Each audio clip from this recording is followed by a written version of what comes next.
Siamo la ciurma nemica d'una galera infame, su cui ratta la morte, miete per lenta fame. Mai orizzonti limpidi schiude la nostra aurora. Ce sera le 1er mai, le grand jour, puisque ce sera la sortie de ce dictionnaire biographique du mouvement libertaire francophone, les anarchistes, aux éditions de l'Atelier, qui est un travail de longue haleine, 5 ans, 7 ans de travail, autour d'un lieu de collaboration qui avait été mis en place par Anthony Laurie, qui nous a quitté il y a quelque temps et auquel ce dictionnaire sera dédié. Voilà, 500 biographies dans la version papier et 3200 au total, avec un site qui sera accessible à ceux ou à celles qui se fourniront ce document papier. Il y aura un code d'accès. Voilà. Alors, qu'est-ce qu'on peut dire de ce dictionnaire? Il y a un certain nombre de corpus, alors on ne va pas tous les évoquer. Il y a le corpus des individualistes, il y a le corpus des syndicalistes, il y a le corpus des internationaux, il y a le corpus des militants qui ont combattu en Espagne, et ainsi de suite.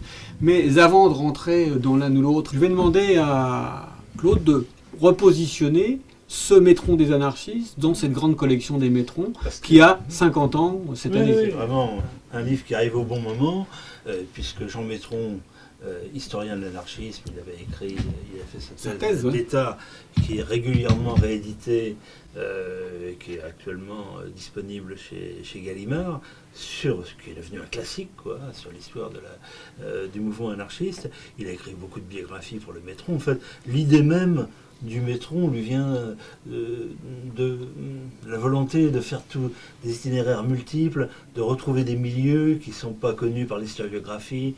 L'historiographie des années 50 est très marquée par le culte de la personnalité, le marxisme, le poids du Parti communiste, etc. Et il voulait restituer l'ensemble de ce mouvement ouvrier.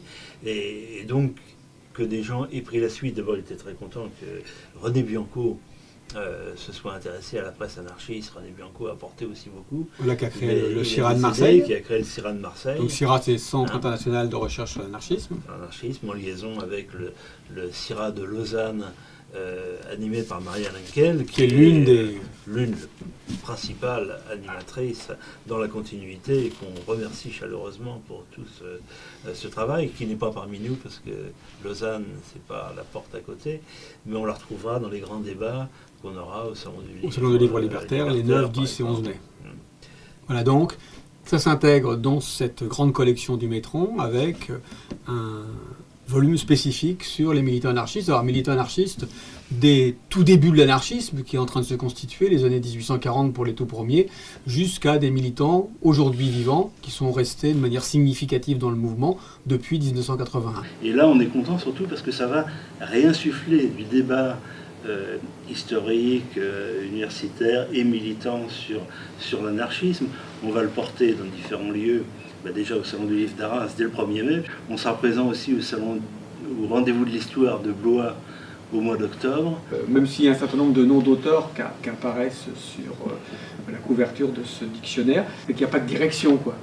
On est resté dans cette logique, personne ne nous a dirigés, c'est quelque chose qui s'est autoproduit, autogéré jusqu'au bout, qui est, de mon point de vue aussi, relativement,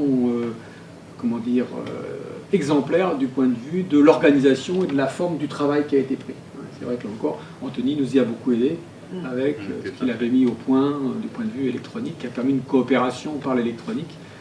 On peut dire beaucoup de mal quelquefois de ces objets-là, mais ça peut aussi servir. La preuve, ça aura été un des outils essentiels, et sans lequel d'ailleurs ça n'aurait peut-être pas été possible ou pas dans cette forme-là, si on n'avait pas eu cet espace collaboratif. Parce qu'on n'aurait pas pu avoir ce regard, puisque dès qu'une notice était mise en ligne, tout le monde l'avait sous les yeux et pouvait ajouter un complément, poser une question, relever une erreur, et ça c'est formidable. On n'aurait évidemment pas pu le faire de cette façon sans l'outil informatique, ça n'aurait pas été possible.